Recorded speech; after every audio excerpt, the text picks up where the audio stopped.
SABC News.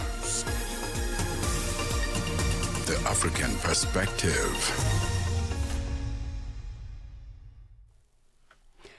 Looking at your top stories, South Africa willing to mediate role in the Middle East conflict and migration, one of the most polarizing issues globally. Your latest news, greetings to our listeners. South Africa says it is willing to play a mediating role in the Middle East conflict. That's if it is asked. Speaking on the sidelines of the energy conference in Cape Town, President Cyril Ramaphosa told local media that South Africa is always ready to play a contributing role, either in mediation or whatever may be necessary. Ramaphosa says dialogue is always the best way of ending conflict and war. He also added that the government is doing everything it can to bring home its citizens who are stranded in the region. Iran has continued to carry out attacks with missiles and drones shot down as they headed towards countries including Turkey, Israel, Saudi Arabia and Kuwait. NATO air defenses destroyed a missile passing through Iraqi and Syrian airspace as it approached Turkey. A large explosion has been reported in Tehran, where Israel said it had begun broad-scale strikes. The BBC's Barbara Plett-Asher reports. Qatar says it was targeted by 2 ballistic missiles. One was successfully shot down. The other hit the Al Udeid airbase. Late last night, very loud bangs shook Doha, and ground-to-air missile interceptors were seen being launched. U.S. diplomatic missions have also been coming under attack. In Dubai, the U.S. consulate was hit by a drone strike, which caused a fire. Again, no injuries were reported. The Americans have closed their embassies in Saudi Arabia, Kuwait, and Beirut. The state funeral for Iran's Supreme Leader Ayatollah Ali Khamenei has been postponed. The 3-day funeral was due to begin later today, with images on social media showing preparations to get everything in place. However, reports suggest that organizers have said the ceremony will be postponed until there is infrastructure in place. No date for when the ceremony will take place has been announced. South Africa's Human Rights Commission chairperson Reverend Chris Nissen says migration has become one of the most polarizing issues globally, increasingly exploited as a political campaign tool while it deepens into a humanitarian crisis. Nissen was speaking at the 2-day National Conference on Human Rights, Border Management and Responsible Migration in Johannesburg, South Africa. The conference forms part of the Commission's constitutional mandate to promote and to protect human rights. Nissen explains. Migration is undoubtedly one of the most polarizing issues in our modern world, not only in the SADC region, but also on the continent, but also globally. At a political level, it has increasingly become a campaign tool for those seeking to be elected to power. At the humanitarian level, it has become a crisis. Although migration is not a modern phenomenon or challenge, it is as old as humanity itself. The speed, the complexity, and scale with which it now occurs is a modern phenomenon. This is in itself indicative of the complexity of push factors that influence people's decision to migrate. The South African Parliament has paid tribute to the former Scope leader, Mosiuoa Lekoda, describing him as a principal leader who helped shape South Africa's democratic institutions. Spokesperson Joelle Muteba says Lekoda played a pivotal role in establishing the National Council of Provinces and advancing constitutional governance in the early years of democracy. The presiding officers of Parliament have learned with deep sadness of the passing of Mr. Mosiuoa Lekoda, who is the former Member of Parliament, veteran of the liberation struggle and leader of the Congress of the People. Parliament remembers and salutes Mr. Lekoda's historic role as the founding chairperson of the National Council of Provinces. As the first chairperson of the council, Mr. Lekoda played a pivotal role in shaping the identity, ethos and institutional culture of this new Chamber of Parliament. His leadership contributed to laying the foundations for the NCOP as a forum where national legislation is scrutinized. Recapping on your top story, South Africa says it is willing to play a mediating role in the Middle East conflict. That's if it is asked. Speaking on the sidelines of the energy conference in Cape Town, President Cyril Ramaphosa says the country is always ready to play a contributing role, either in mediation or whatever may be necessary. Now, for any news stories you'd like to share with us, please send us an email to newsroom@channelafrica.co.za or call us at +27 11 714 4459. Channel Africa News, I'm Onele Nsinsi. SABC News. The African Perspective. And coming up in your sports news this hour, the South African government releases funds to SAFA for VAR implementation, while Leeds director warns reintegration is now or never. I'll tell you more at 4:30. Business, trade, and investment opportunities that put the continent first. Africa in Business with Tami Ngubeni.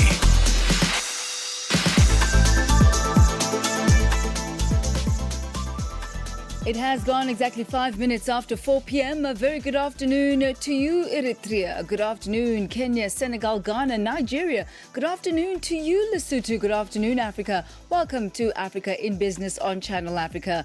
This is your Wednesday edition. I'm Tami Ngubeni. Coming up this hour, South Africa's Minister of Electricity, Dr. Kgosientsho Ramokgopa, in his address at the 2026 Africa Energy Indaba, highlights that energy is at the center of global power dynamics and emerging markets growth prospects improve as trade tensions ease. Do stay connected to Channel Africa, the international voice of the South African Broadcasting Corporation. Watch or listen anytime, anywhere at channelafrica.co.za, on the Channel Africa mobile app and on SABC Plus, or via the DSTV and OpenView audio bouquets. You can also catch us on social media at Channel Africa on Facebook and at Channel Africa 1 on all other platforms. Channel Africa, first with the African story globally.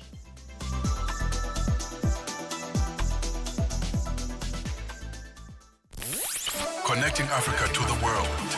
Africa in Business with Tami Ngubeni brings you the latest insights on Africa's economy. We begin here this afternoon with a look at airlines affected by the ongoing clashes in the Middle East. They continue to monitor these situations. Most flights in regions remain largely grounded, and aviation analysts are warning of a disaster for the sector if the situation is prolonged. Qatar Airways has confirmed its operations remain temporarily suspended following the total closure of Qatari airspace until further notice.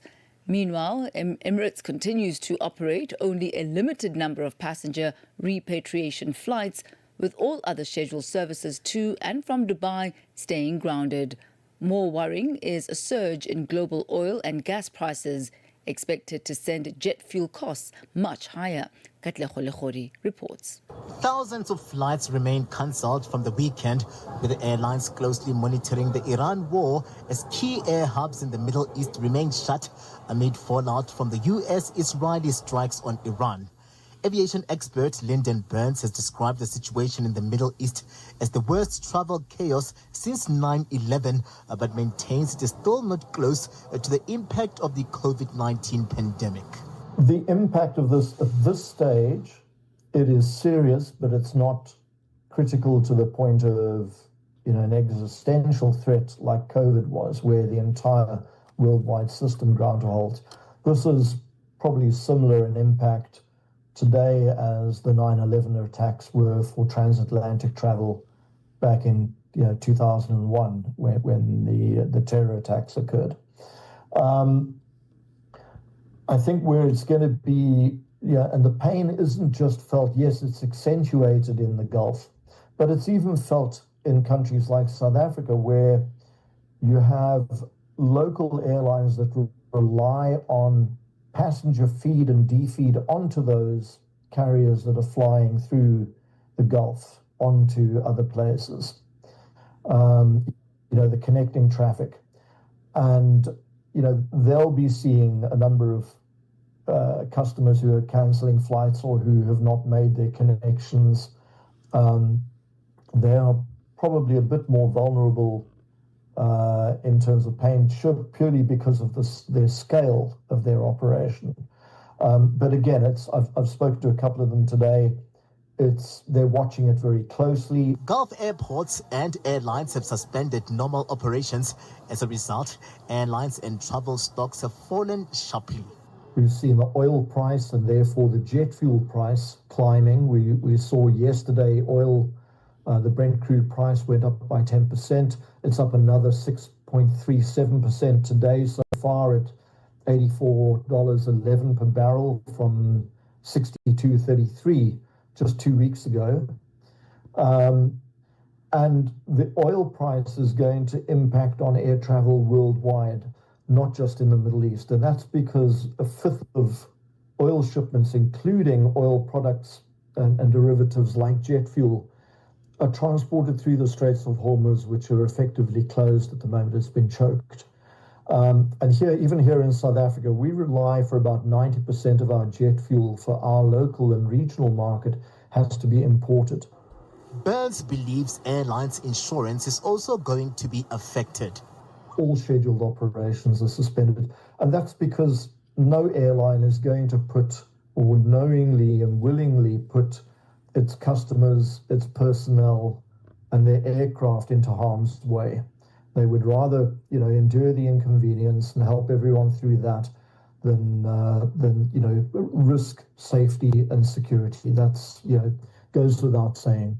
So it is a major inconvenience, and it is going to have a huge financial cost, not just the immediate costs of accommodating and feeding and looking after all the displaced people, but also in terms of insurance spikes on aircraft hull cover, and war cover. Those will have risen. Passengers have been advised to stay in close communication with their airlines and travel agents and to monitor their social media platforms.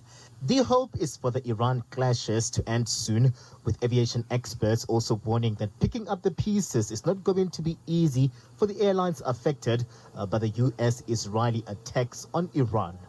Katlawa Logodi, SABC News in Johannesburg. 60 years of broadcasting Africa to the world. Channel Africa, the African perspective. It is exactly 12 minutes after 4 p.m. Central African Time. Momentum Investments 2026 Economies at a Glance report finds that emerging markets are navigating a shifting global landscape, with easing trade tensions and measured fiscal reforms reshaping growth prospects.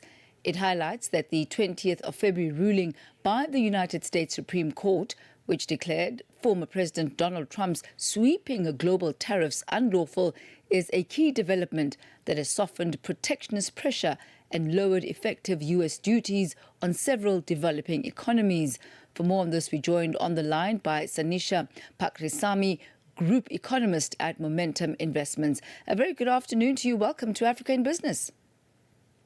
Thank you so much for having me. So in February, the U.S. Supreme Court ruled that Trump's sweeping tariffs on most countries in the world were in fact illegal.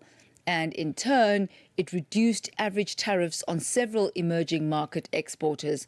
How key was this ruling, and how will it improve the medium-term growth outlook for emerging markets? Well, this ruling was quite important for many nations across the global economy because essentially this ruling suggested that the universal tariff rate, which the Trump administration applied across the board, would not actually be within their legal limits to do so. Now, what they have triggered in its place is a Section 122 of the Trade Act. And what that does allow is for tariffs initially at 10%, but now at 15% across the board. So essentially, this is just a stop measure for about 150 days. And so by the time we get to the middle or so of July, other trade tariff measures have to come into place in order to offset what the U.S. administration would lose once the Section 122 expires. Now, for some countries that had a tariff rate that was higher than 15%, they will benefit. So the likes of China is an example where tariff rates were much higher than that. So they actually get a bit of a benefit right now. However, there are some economies that would have negotiated under much better terms, like the United Kingdom. And so they would actually be worse off under the Section 122. So it differs by country, and it's not quite clear cut yet how these countries like the UK, which had negotiated on better terms, how these tariffs are going to apply going forward. There are some countries like Brazil, India, Mexico, Indonesia, as well as Turkey, who stand to benefit differently from these tariff adjustments.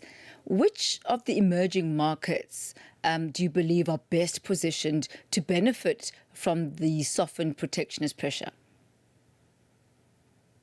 In general, we're seeing that a number of other markets have benefited through what we call transshipments.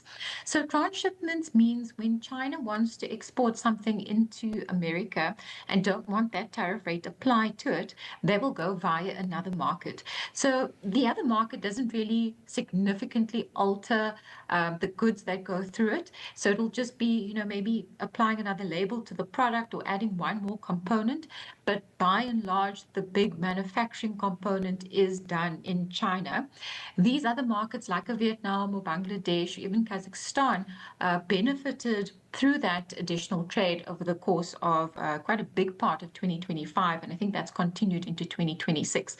The US administration has mentioned that they will penalize for transshipments, but it's quite difficult to pick up, given that there's quite a big administrative burden in order to actually determine where the origin of the product actually comes from. And so this could continue for some time with these markets benefiting. In a world where you have global supply chain reorientation, and America First policies trying to ensure that we have some form of friendshoring or nearshoring, which means that you're trying to rejig your global supply chain so as not to become as reliant on China as they were in the past. A number of other countries now start to benefit. So here we've got the Vietnams, the Indonesias, and even though there have been some tariffs applied from America to these regions, the volume of trade has picked up because it now has been redirected away from China. So we find that a number of countries in the Asian region have actually picked up on that, and we're starting to see that trade has started to pick up and contributed more to growth in these regions. It's worth noting, Sanisha, that there is this 150-day window.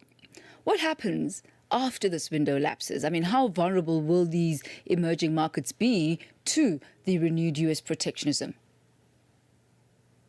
There's a couple of ways that Trump can leverage alternative authorities to advance the tariff agenda that his administration started with at the beginning of last year. We know that some of the tariffs remain in place. That is your Section 232. So those are your national security related tariffs. So these are product specific tariffs, things like steel, aluminium, autos, and those were initially applied for national security reasons. Those are already in use. They are unaffected by the recent ruling against the IEEPA. But they also now have the potential for expansion as the US administration looks for alternative routes. We also have, as an example, the Section 301, which is for unfair trade practices. So that means that the Trump administration can potentially impose a tariff rate on a specific country or even specific products for unfair trade practices. There are some that are in existence, and these are unaffected by the latest ruling, but other trading partners can potentially be affected going forward. We've also got two other sections, so Section 338 and 201. The 338 is in response to foreign discrimination.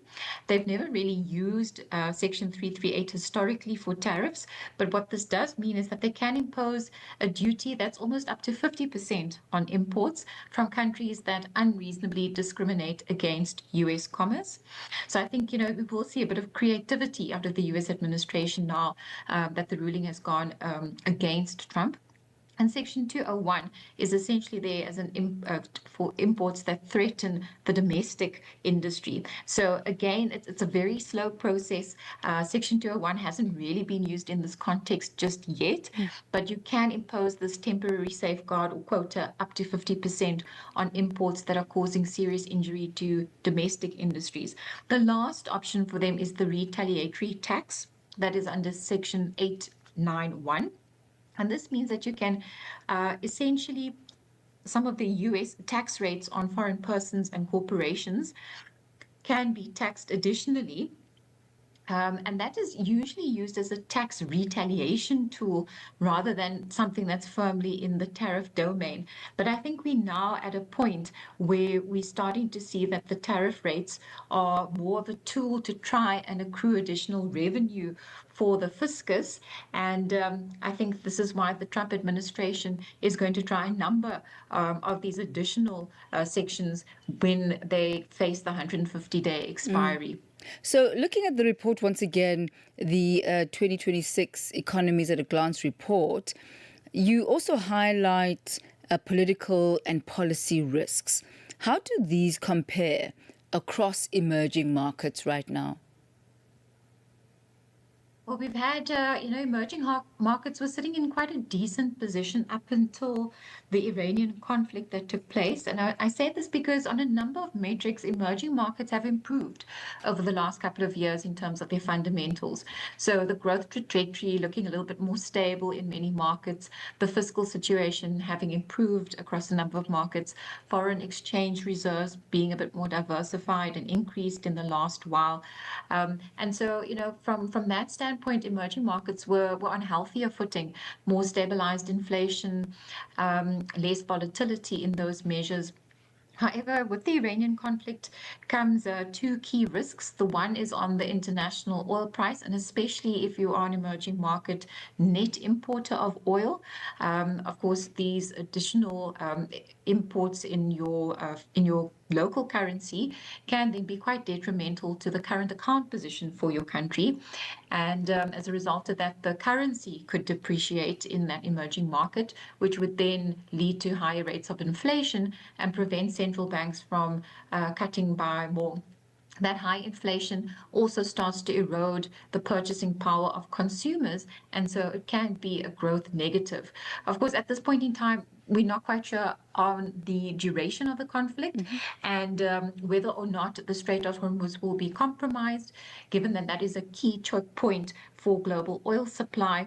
And so these are two kind of flags that we are watching right now, together with global freight costs, insurance costs for ships that are going through that route, because those can then increase the rate of inflation for many emerging markets. Sanisha Pakrisamy, great speaking to you, and thank you for highlighting all of that out for us. Certainly a shifting global landscape, not only as far as politics are concerned, but as far as a global trade. Thank you so much for taking us through some of the key highlights coming out of the Momentum Investments 2026 Economies at a Glance report. That's Sanisha Pakrisamy, Group Economist at Momentum Investments. Você é fluente em português? É apaixonado por rádio e quer trabalhar na África do Sul? Você tem documentos que o qualificam para trabalhar na África do Sul? Nesse caso, podemos ter uma oportunidade para você trabalhar no Canal África. Envie seu currículo e demonstração para Canal África at newsroom@channelafrica.co.za. Lembre-se, se você não receber alguma resposta nossa em 14 dias, isso significa que você não foi selecionado. Canal África, a perspectiva africana. Africa, South Africa, Mzansi, it's only 100 days to go from the 11th of June to the 19th of July. The national broadcaster in South Africa, the SABC, will be bringing you every moment of the FIFA World Cup live. Watch on SABC3, stream on SABC Plus, and stay connected on SABC Radio. Download SABC Plus now and be ready for kickoff. SABC is the official broadcaster of the FIFA World Cup 2026. Africa means business. Tune into Africa in Business with Tami Ngubeni for the future of the African economy. Channel Africa, the African perspective.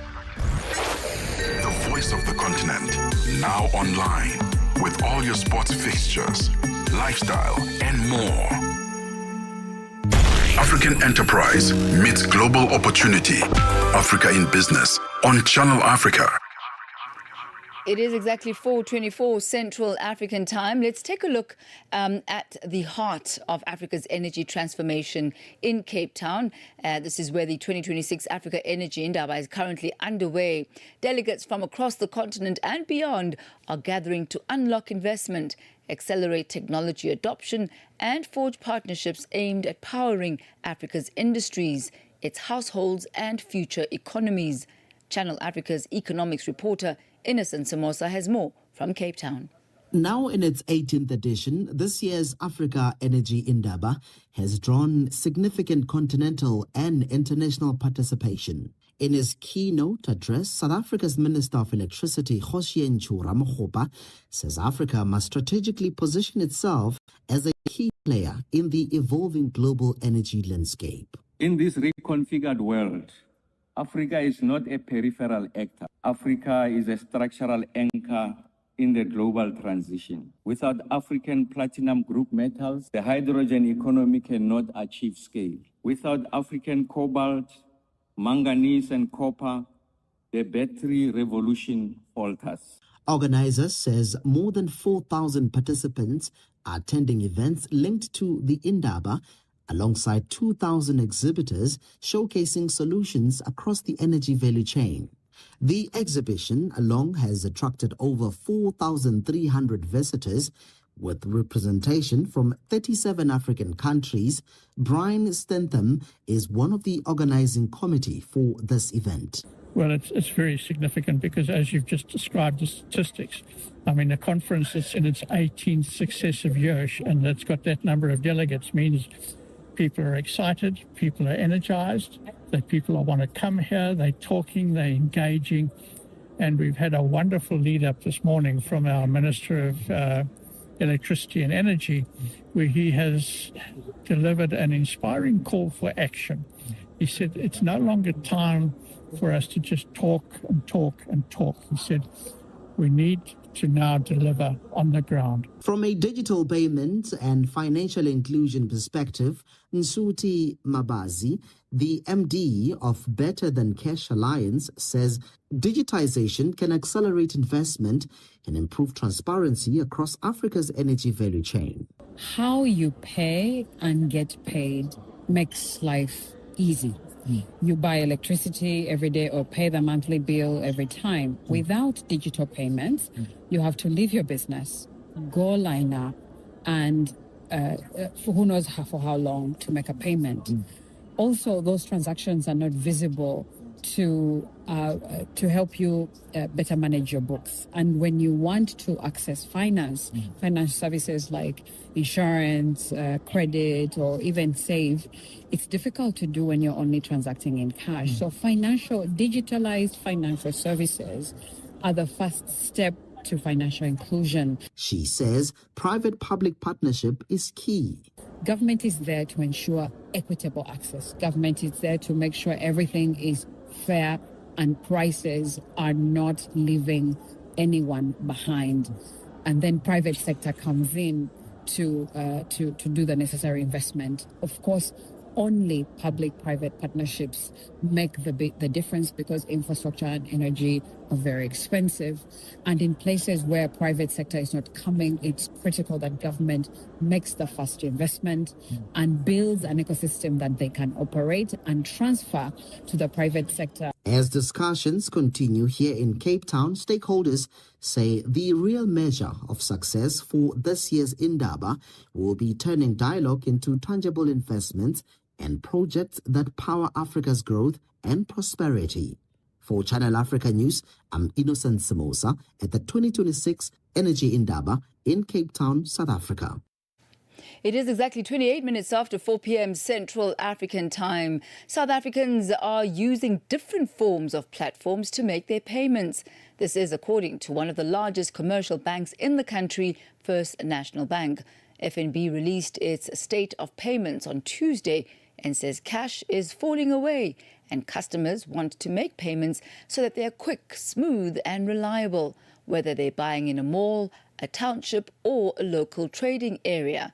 Tutongobeni reports. With South Africans making payments differently these days, F&B Business has added more products to its Speed Point products to help South African businesses get paid quicker and efficiently manage cash flow. F&B released its state of payments on Tuesday in Johannesburg and says cash is falling away and customers want payments to be quick, smooth, and reliable, whether they're buying in a mall, a township, or a local trading area.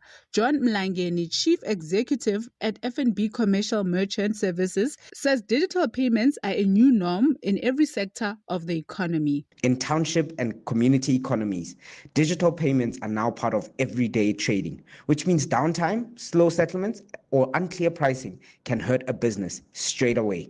That's why F&B has strengthened SpeedPoint with a wider range of devices, clearer pricing that rewards growth, and practical tools that help businesses run better, all working together in one system. From early March, SpeedPoint merchants moved to lower pricing, with new SpeedPoint devices available later in the month, giving businesses more choice over how they upgrade and grow. Speaking on the latest SpeedPoint editions, Netsayi the product and solutions head at F&B Merchant Services, says the new devices that they're launching into the market is an expanded range of devices which include SpeedPoint Table. So it's not only a new device range, it's an expanded device range.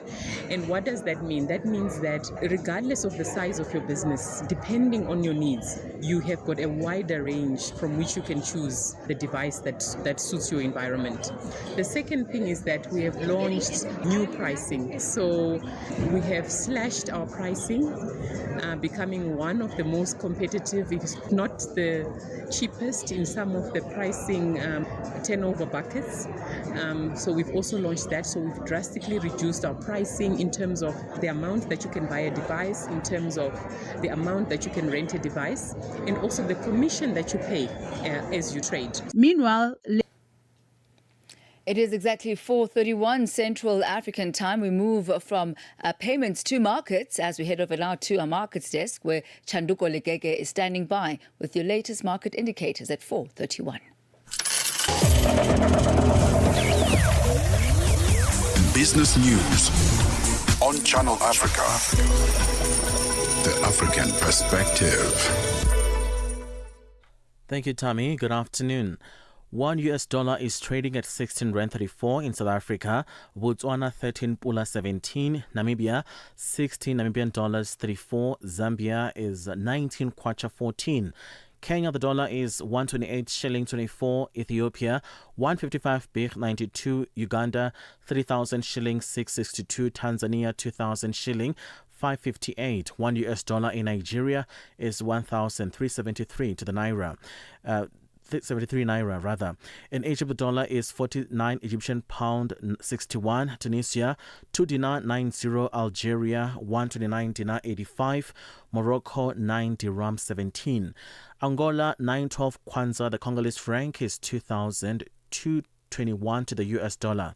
Commodities: gold is at $5,188, platinum at $2,172 per ounce. The price of Brent crude oil $81.56 a barrel. That is all from me. For any stories you'd like to share with us, please send us an email to newsroom@channelafrica.co.za, or you can call us on +27 11714 4459. For Channel Africa Business, I am Chanduko Ligege. Business news on Channel Africa. The African perspective. And standing by for the latest from the business of sport, a very good afternoon to you, Musibudi Makura. Sports on Channel Africa. The African perspective. Thank you so much, Tammy. A very good afternoon from the sports desk. Well, the long wait for the implementation of the video assistant referee in South African football appears to be nearing an end after the Minister of Sports, Arts and Culture, Gayton McKenzie, today confirmed that money has been paid to the South African Football Association to begin preparations for the system's introduction next season. Now, speaking at the department's press conference at the Freedom Park Heritage site in the capital city, Pretoria, earlier today, McKenzie revealed that National Treasury Treasury has already transferred the funds to SAFA to enable the implementation of VAR. The minister even showed the media documentation confirming the payment has been made. And we have now made sure that everything has been done. We are ready. We've kept our promise of VAR. In my hand here, I have the proof of payment that we wrote to Treasury. Treasury has given us permission. I have paid now from the department with the DM. We've given the money for VAR to SAFA. SAFA must just pay. So there's nothing Mackenzie can do anymore. Everything, so I've kept my promise. So I don't want to hear somebody ask me, where is VAR? Here is VAR.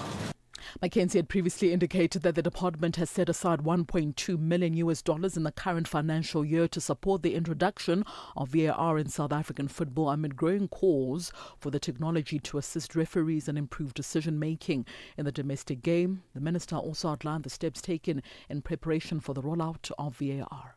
When this discussion began, we were told that implementing VAR in South Africa could cost us as much as 18 million rand. Instead of rushing into the process, we met with SAFA and we, together with SAFA, assembled a technical refereeing team, the best referees, to properly evaluate all the options. So we wanted to get the right people to do this. Onto the story now. Leeds United director Peter Lowy has urged the government to support plans to reintegrate the Eland Road area and also warned that the development will never happen if it fails to materialise this time around. The club had plans to redevelop Eland Road, approved by Leeds City Council in January, which will then see the stadium's capacity increase from 37,645 seats to approximately 53,000 seats. Now, Australian billionaire businessman Lowy, whose family founded and built Westfield, feels the stadium's expansion is a once-in-a-generation opportunity to reintegrate the area of South Leeds. Now, West Yorkshire Mayor Tracy Braden had also pledged to build a mass transit system for the region, but in December it emerged the scheme would be delayed by several years. Onto the story now. Basketball Hall of Famer Chauncey Billups and ex-NBA player Damon Jones are among the people who will appear in federal court this week for status hearing in their illegal gambling cases. Now, at least 30 people will be in Brooklyn court as prosecutors and defense lawyers discuss legal filings as well as discovery items. According to The Athletic as well as ESPN, the prosecution is prepared to give plea deals to 12 of the defendants. Now, Billups, then coach of the Portland Trail Blazers, as well as Jones, who played for 10 NBA teams in his 11-year career, were arrested in October of 2025. It was unclear if either of them would be among those receiving a plea offer. Now, Billups, who was placed on indefinite leave by the NBA since the matter came to light in October of 2025. He last appeared in court in November when he pleaded not guilty to charges of wire fraud, conspiracy as well as money laundering conspiracy. He was also accused of conspiring with the mafia to rig illegal poker games. He allegedly helped lure players into games where high-tech equipment allegedly was used to cheat them out of millions of US dollars. Now, after one crooked poker game in October of 2020, for example, prosecutors said Billups received a $50,000 US wire from the scheme's mob-affiliated organizers. Also connected to the case is the current NBA player Terry Rozier, who pleaded not guilty in December to wire fraud as well as money laundering conspiracy charges for his alleged role in an illegal sports gambling scheme. He has since requested that his case be dismissed. Among the incidents alleged against Rozier is that he informed co-defendant Dinero Laster he would fake an injury and would then make an early exit from the game in March of 2023. Leicester then allegedly sold that information to a gambling ring and made more than $2,000 in wagers that were placed in prop bets predicted Rosia would then underperform statistically. Now, Rosa then did indeed leave the contest early, playing just 10 minutes just before claiming he had a foot injury. The Heat weren't initially paying Rosa after he was placed on administrative leave, but an arbitrator then ruled last month that he is due for $26.6 million in salary for the season. And that's a wrap from the Sports Desk at the Sawa. For any sports stories you'd like to share with us, our email address is newsroom@channelafrica.co.za, or call us. The newsroom line is +27 11714 4459. For Channel Africa Sport, I am Musibudi Makura. Sports on Channel Africa. The African perspective. From markets to innovation, Africa in Business with Tami Ngubeni covers it all. With Africa's future in focus, Channel Africa, the African perspective. It is exactly 4:40 Central African time. Thank you to Musibudi Makura and Chanduko Ligege. We turn our focus now to TransUnion. They are the Consumer Credit Index. They've released the Consumer Credit Index, and for the second half of 2025, it indicates that South African households' credit health is steadily recovering, supported by recent policy developments. Lee Naik, who's CEO of TransUnion Africa, notes that households are moving beyond the peak of financial strain and gradually regaining stability, even amid moderate economic growth. He adds that TransUnion has observed a strong correlation between improving credit behavior and a budget speech that emphasizes fiscal discipline while delivering targeted income support. For more on this, we join on the line by Fatri Adams, Head of Credit Risk Solutions at TransUnion. A very good afternoon to you. Welcome to Africa in Business. Good afternoon to you and good afternoon to your listeners. So, Fatri, which specific budget 2026 measures do you see as having the most immediate effect on South African households and their credit behavior? I think overall the budget speech was quite favorable, specifically for the consumer or the every man on the street. If we think about the relief that was brought about through things like adjustment to the tax brackets, which, as we all know, over the years hasn't really been looked at, which has caused significant bracket creep. This is quite a good win for the consumer. The 20 billion that will now not be taken through taxes as well. All of these things are really favorable for the consumer if you think about how this impacts their pockets and how these additional, or at least the increase they'll see in their disposable income is favorable to them in forms of being able to provide for their families, not having to seek additional credit potentially to see them through the month. So I think overall, anything that's impacted the end consumer is really a win. So given the moderate economic growth, how resilient do you see household credit recovery likely to be for this year? From what we've seen through our consumer credit index, which we do quarterly, we've seen that there's been year-on-year improvement in the credit market. So we have a point system of 50 points being a neutral, where anything above that shows steady improvement in the consumer credit environment. Now, we've seen a slight drop in that. It's gone down from a high of 56 to 52, but this doesn't necessarily mean that there's been a decline in improvement. Like I said earlier, the 50 is really a neutral point. So as long as it's above the 50, it means that there's still improvement. And by improvement, I mean the flow of credit. This could be from the demand or the supply side, meaning that there is open access to credit for most consumers. But it also means that consumers are able to pay their credit obligations quite well. Now, by having a 52 means that the momentum has dropped from the 56 that we saw as a high, but it means that there's still positive improvement in the credit economy. Are there any emerging risks to household credit health that perhaps policymakers should be aware of? And this is despite the positive trends that are noted in the index.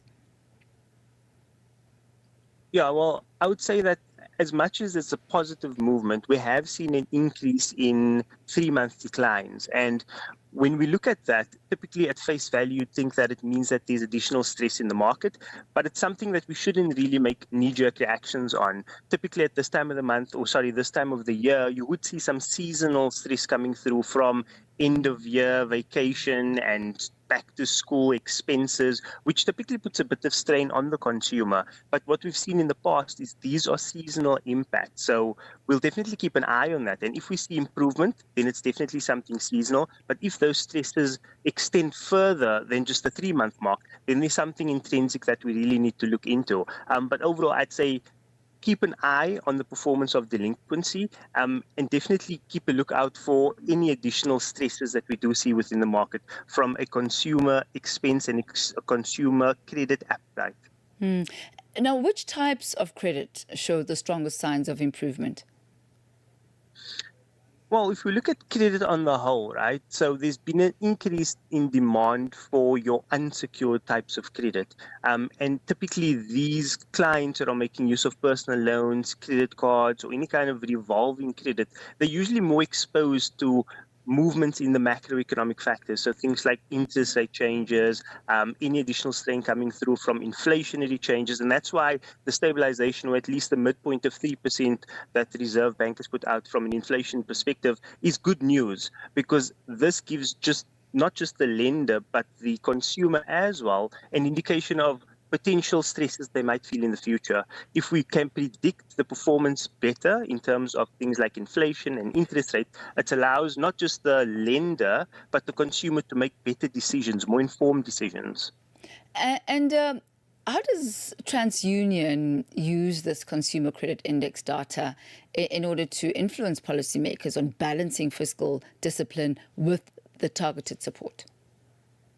Well, we typically use this for most of our partners and clients that we work with. So we work with most of the banks, the lenders, the retailers, and by providing this insight to them, it allows them to make better decisions, not just in how aggressive or how conservative they need to be in their credit approaches, but it also helps them in terms of being able to make better informed decisions around things like product development, and also being able to support the end consumer. Being there for your consumers at times of difficulty really goes a long way in loyalty, right? And if you are there for your consumers and you are affording them the opportunity to have access to things like credit, it doesn't just help the individual, but it also helps grow the economy. So by sharing these reports and making it available to the public, it allows everyone to understand the stress that's happening in the market, but also helps everyone make better, more informed decisions. Fatri Adams, thank you so much for taking us through that TransUnion Consumer Credit Index, showing a bit of positive news there, a bit on the upside, but also ever so important just to look at the details of that. Fatri Adams, thank you so much. He's Head of Credit Risk Solutions at TransUnion. Stay ahead with Africa in Business, where Ngubeni unpacks your go-to source for Africa's economic trends and development. We turn our focus now to construction development barriers in the Southern African Development Community region. They were under the spotlight at a capacity building knowledge sharing event in Johannesburg, South Africa, hosted by the International Labour Organization, the ILO, in collaboration with the SADC Secretariat and other partners. The event sought to enhance labour productivity in the SADC and in SADC and also in the construction sector. Ndlandla Mahlangu attended the event and filed this report. The region faces significant barriers ranging from financial constraints and regulatory hurdles to capacity limitations. Infrastructure development, essential for economic growth, is often delayed by a lack of bankable projects, with only a small fraction of regional projects being completed on schedule. Thandiwe Hlatshwayo from Eswatini says the country continues to tackle several challenges. Corruption. It's a big worm we have in Eswatini. Fragmentation of the legislative framework that regulates the construction sector. We have a construction sector, but the regulatory framework operates in silos. We need more coherence in that. Informal construction, which has got no regulation at all. absence of construction regulations. They are currently being drafted, and at the moment, we are operating in a vacuum due to the absence of construction regulations. Representing the Trade Union Congress of Tanzania, Tukta Patanas Pankras Ruchungura, the General Secretary for Tanzania Mines NH and the Construction Workers Union, says they plan to take a few barriers forward. For Tanzania, the issues to be taken forward. The first one, encouraging social dialogue among the stakeholders or players to address issues pertaining to decent work in the construction industry. The second, formalizing the informal sector through formal registration and getting them to understand the importance of compliance to decent work agenda. The third, extending social protection in the construction industry. And for Tanzania, the barrier is the non-ratification of SADC protocol on labor and employment. The event saw the launch of the SADC Decent Work and Productivity Toolkit and a pledge signing call to decent work commitment in an effort to promote decent work and incentivize labor law compliance in priority economic sectors. Maxwell Barakonkwa, Senior Program Officer at the SADC Secretariat, says they'll continue to look at means or mechanisms by which they can facilitate the monitoring of the implementation of the toolkit. We take note that the toolkit as developed does not present onerous burdens on the member states because this will be integrated in the work that we are already doing, especially within the context of the decent work country programs.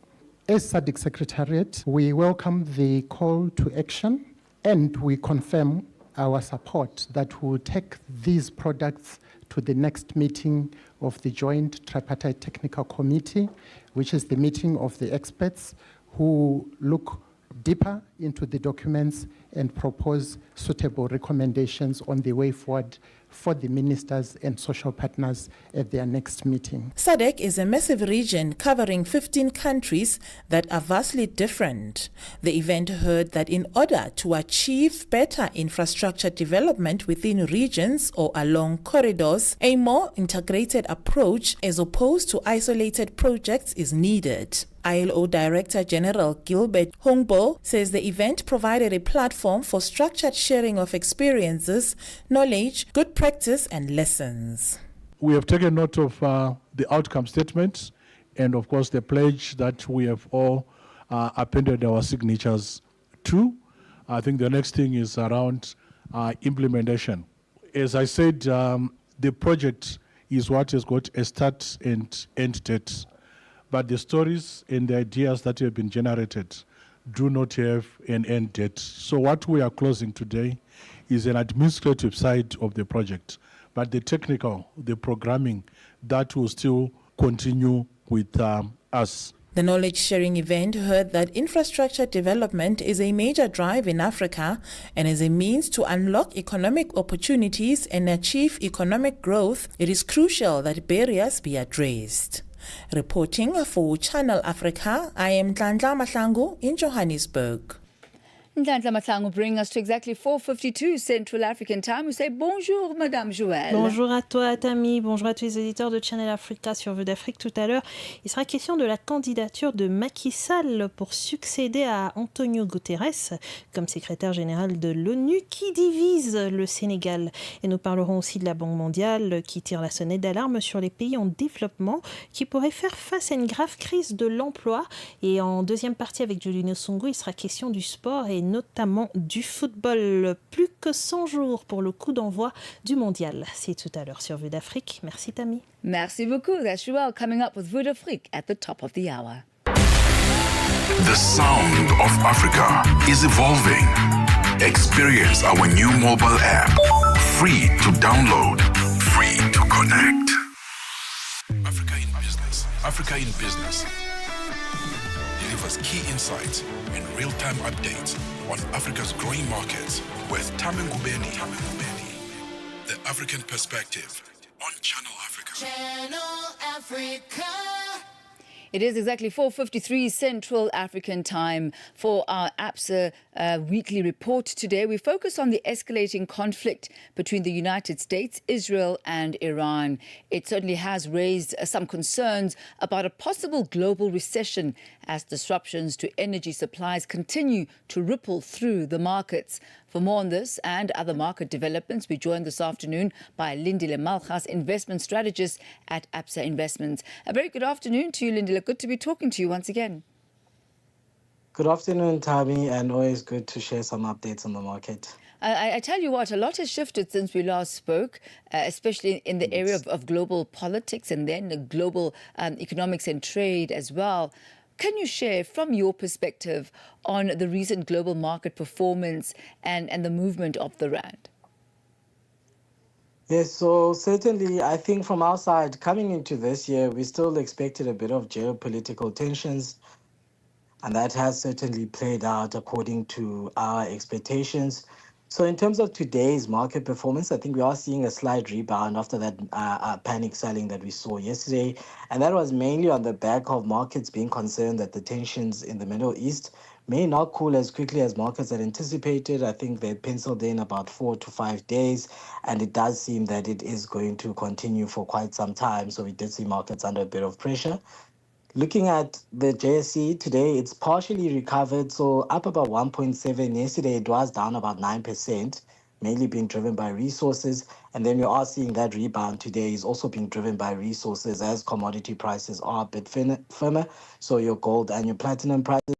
The rand, it was also under a bit of pressure yesterday, but on a year-to-date perspective, I think it's performed fairly well.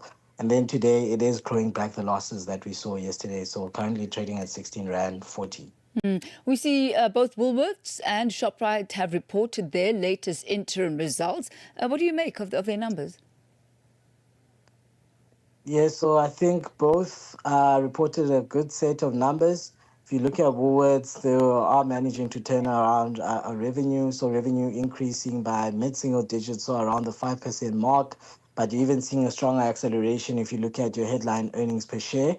Despite the stronger results, markets still reacted negatively. I think part of it was the overall sell-off in the markets. And you are seeing from an operational perspective a bit of re-acceleration in the fashion, beauty and home business. And then the main growth engine still remaining the Woolworths food segment, but you are starting to see growth decelerating from your high double digits to high single digits currently. And then look at ShopRite, they continue to deliver strong results. So sales are up about 7%. Headline earnings also up by a similar number. We are seeing that growth is being driven by Checkers Hyper, and also seeing quite explosive growth within the 60/60 ecosystem. So that's performing quite well. And they did also have the volumes to drive some of this revenue growth, with them also seeing a bit of price deflation, but still managing to grow revenue. And similar to Woolworths, we did see the share price decline about 4%, but to a lesser extent than Woolworths. Looking ahead to the week, which key economic data releases or earning reports will investors be watching most closely? Yeah, I think probably top of mind for investors now is the geopolitical tensions we're seeing in the Middle East that's playing out between the US, Iran, and Israel. So it will be monitoring that and how that progresses, and also the intensity of those geopolitical tensions. So I think that's top of mind for markets currently. And that also coming against a backdrop where you're seeing valuations are a bit stretched. So hence you've seen that bit of panic selling. And then from an economic data point of view, expecting to see the global purchasing manager indices from the various economies. And then from a local perspective, we are in the reporting season, so expecting results from Cash Build, Impala Platinum, and your likes of your First Rand as well. So quite a busy week. Well, thank you so much, Lindile Malchas, for taking us through some of those key developments, as well as what to look forward to in this coming week. You have yourself a splendid evening further.